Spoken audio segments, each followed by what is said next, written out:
अम्मी ने दिया, तुम्हारी सगी अम्मी गजल रहमानी, जिसकी वजह से मेरे भाई की मौत हो गई, जिसने मेरे भाई को बर्बाद कर दिया, जिसने मेरे बेटे सुभान को पैदा होने से पहले ही जान से मारने की कोशिश की। मैं उसकी बेटी को अपनी बहू मानूं? हरगिज नहीं।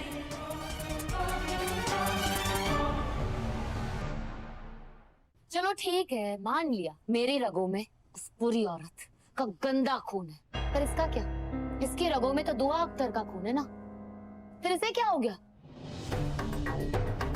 ये इतनी बुरी कैसे हुई? मन्नत बुरी नहीं है, ये तो तुम हो जो उसे बदनाम करने की कोशिश कर रही, क्योंकि तुम्हारी रगों में उस गजल का गंदा खून दौड़ रहा है। तुमसे यही उम्मीद की जा सकती।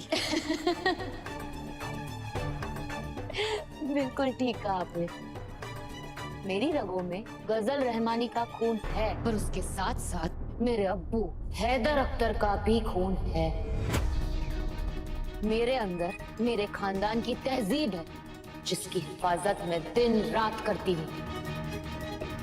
और एक तरफ ये है जो अख्तर खानदान का असली खून है, फिर भी अपनी माँ अपने लोगों को शर्मिंदा करने का एक मौका नहीं छोड़ती।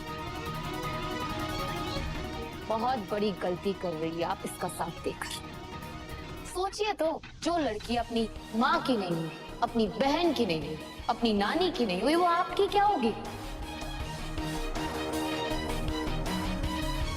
लिख कर रख लीजिए, जिस दिन सुभान से मिल जाएगा ना, उस दिन सबसे पहले आपको धक्के मार के इस घर से बाहर फेंक देगी।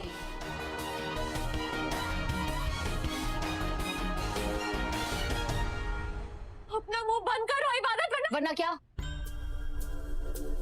खिचड़ी बनानी तो आती नहीं है, लोगों को बेवकूफ बनाना जरूर आता है। अपनी ही अम्मी को धोखा दिया तुमने। सुभान के साथ शादी हो रही थी जिस दिन, उस दिन उस गुंडे लफंगे फरहान के साथ भाग गई। तुम तो कुछ भी कर सकती हो, इन्हें तो तुम ओल्ड एज होम भेज दोगी ना। किस लहजे में बात कर रही हो तुम? हाँ, खुद को मेरी बहू कहती हो ना, और इस सास का लिहाज करना तक तो आता नहीं है तुम्हें। सास? सास कहाँ है? अच्छा, आप अपनी बात कर रही हैं। एक सास का फर्ज होता है कि अपने बेटे की बीवी को अपनी बहू मानना, जो कि आपने माना नहीं है। तो आप मुझसे एक बहू होने का फर्ज अदा करने की, आपसे तो कोई भी रिश्ता नहीं रखना चाहिए। मुझे तो लगता है सुभान को भी आपके साथ सारे रिश्ते तोड़ देने चाहिए। चिल्लाइए मत। इतना सारा खाना किसके लिए लेकर आई थी?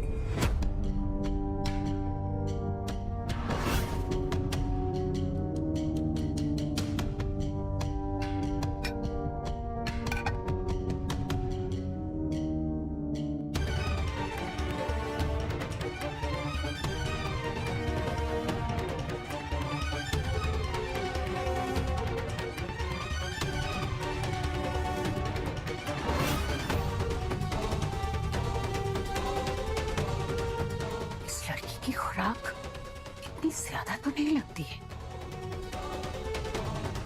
ये इतना सारा खाना किसके लिए लेकर गई?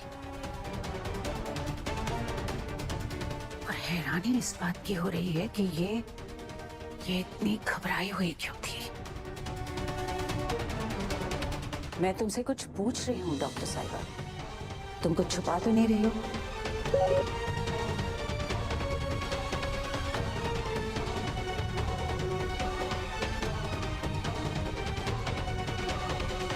कहीं ऐसा तो नहीं है कि इस कमरे में तुम्हारे अलावा कोई जिन विन हो?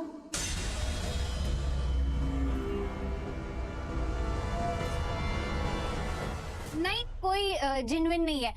मैं अक्सर डाइट पे ही रहती हूँ, पर आज जब आपके किचन में से खाने की जो खुशबू आ रही थी ना, उसने मेरे होश उड़ा दिए।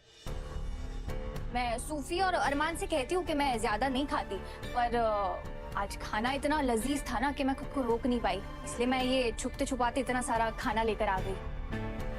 और इतना सारा खाना मैं अपने लिए नहीं लाई, मेरी ना एक आदत है, मैं खुद जितना खाती हूँ ना उतना ही गरीबों में बांट देती हूँ, तो इसलिए मैंने आप लोगों को इतना इसके बारे में नहीं बताया।